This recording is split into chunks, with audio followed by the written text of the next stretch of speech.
साल 1983 रो का एक एजेंट पाकिस्तान पहुंचता है, लेकिन पाकिस्तानी खुफिया एजेंसी आईएसआई को इस एजेंट के बारे में पहले से ही पता लग जाता है और भनक लगने के बाद वो उस रो एजेंट को पकड़ लेती है, जिसके बाद उस एजेंट से पूछताछ की जाती है और मुंह ना खोलने पर उस पर जुल्म किए जाते हैं। इतने टॉर्चर के बाद वो टूट जाता है, लेकिन फिर उसके बाद पाकिस्तानी एजेंट्स को जो वो बताता है उसे सुनने के बाद पाकिस्तानी एजेंट्स के होश उड़ जाते हैं। वो ये कहता है कि पाकिस्तान में एक बहुत ही ऊंची पोस्ट पर बैठा मेजर कोई पाकिस्तानी मेजर नहीं बल्कि रो का एक खुफिया एजेंट है। खुफिया एजेंट कौन था? ये खुफिया एजेंट वो दिलेर खुफिया एजेंट जो कि पाकिस्तान में उन्हीं की नाक के नीचे मेजर बन के बैठा था और पाकिस्तानी चालों की खुफिया जानकारी रो को दे रहा था। क्या आप जानना चाहते हैं? तो चलिए आज मैं आपको बताता हूं। अभी हाल ही में सलमान खान ने अपनी आने वाली फिल्म में इसी रो के खुफिया एजेंट के किरदार को निभाने की बात कही है। उस किरदार का नाम है ब्लैक टाइगर। कौन था ये ब्लैक टाइगर? क्या है उसकी पूरी कहानी?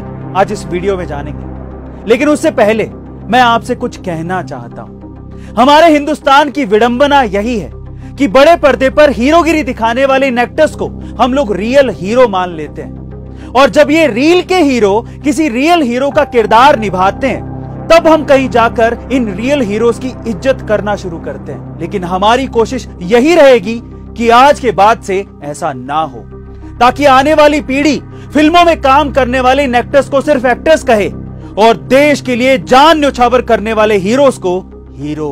तो चलिए आज इस रियल हीरो ब्लैक टाइगर के बारे में जानते हैं। ब्लैक टाइगर का असली नाम रविंद्र कौशिक था और उनका जन्म राजस्थान के श्रीगंगानगर में हुआ था। मैं भी वहीं से ही हूं। उन्हें बचपन से ही थिएटर का बहुत शौक था और इसी शौक के कारण वो बड़े होकर एक थिएटर कलाकार भी बन गए थे। जब एक बार वो लखनऊ में थिएटर का एक प्रोग्राम कर रहे थे तब भारतीय खुफिया एजेंसी रो के अधिकारियों की नजर उन पर पड़ गई। रो के अधिकारियों को उनमें एक जासूस बनने की प्रतिभा नजर आई, इसीलिए उन्होंने रविंद्र से मिलकर उनके सामने जासूस बनकर पाकिस्तान जाने का प्रस्ताव रख दिया था, जिसे रविंद्र ने तुरंत स्वीकार कर लिया था। जिसके बाद रो ने उन्हें ट्रेनिंग देना शुरू कर दिया था। अब रविंद्र ने पाकिस्तान जाने से पहले दिल्ली में करीब 2 साल तक ट्रेनिंग ली। पाकिस्तान में किसी भी परेशानी से बचने के लिए उनको एक पाकिस्तानी की तरह बनाया गया। उन्हें उर्दू, इस्लाम और पाकिस्तान के बारे में पूरी जानकारी दी गई। ट्रेनिंग समाप्त होने के बाद महज 23 साल की उम्र में रविंद्र को पाकिस्तान भेज दिया गया और पाकिस्तान में उनका नाम बदलकर नवी अहमद शाकिर कर दिया गया। चूंकि रविंद्र श्रीगंगानगर के रहने वाले थे तो उन्हें पंजाबी बोलना अच्छे तरीके से आता था और पाकिस्तान के अधिकतर इलाके में पंजाबी ही बोली जाती है, तो इसीलिए उन्हें पाकिस्तान में ढलने में ज्यादा दिक्कत नहीं आई। पाकिस्तान पहुंचने के बाद रविंद्र ने पाकिस्तान की नागरिकता लेकर पढ़ाई के लिए यूनिवर्सिटी में दाखिला ले लिया, जहां से उन्होंने कानून में ग्रेजुएशन किया। पढ़ाई खत्म होने के बाद वो पाकिस्तानी सेना में भर्ती भी हो गए और प्रमोशन लेते लेते मेजर की रैंक तक पहुंच गए।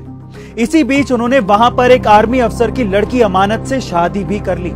रविंद्र ने 1979 से लेकर 1982 तक पाकिस्तानी सेना और सरकार से जुड़ी अहम जानकारियां भारत तक पहुंचाई। रो ने उनके काम से प्रभावित होकर उन्हें ब्लैक टाइगर के खिताब से नवाजा भी।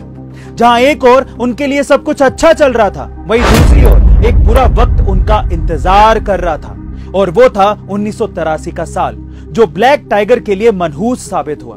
अब 1983 में रविंद्र से मिलने रो ने एक एजेंट को पाकिस्तान भेजा था, लेकिन वो एजेंट पाकिस्तानी खुफिया एजेंसी के हत्थे चढ़ गया और लंबी यातना और पूछताछ के बाद उसने रविंद्र यानी कि ब्लैक टाइगर के बारे में सब कुछ बता दिया।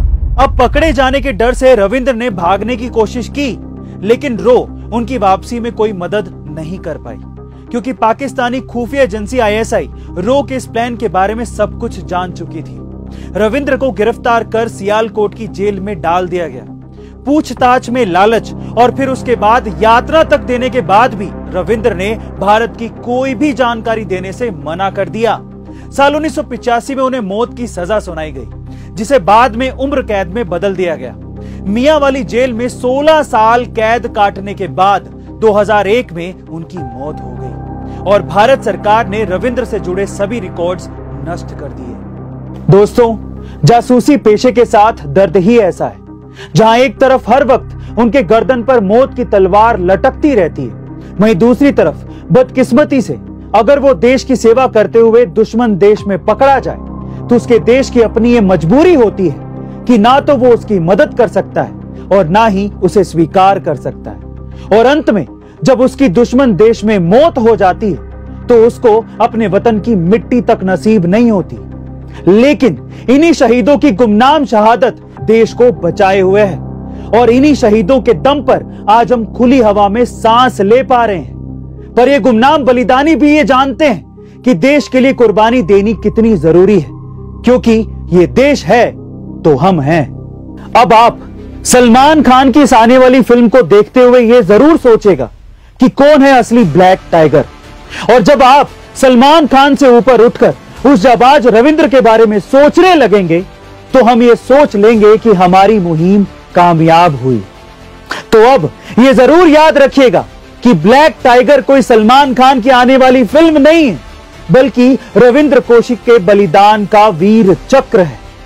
अंत में जाते जाते सिर्फ इतना ही कहना चाहूंगा, वो कुर्बानी भले ही गुमनाम थी, पर देश की आजादी की नींव में तुम्हारा नाम हमेशा हमेशा के लिए चमकता रहेगा। The black tiger Ravindra Kaushik. जय हिंद, जय भारत।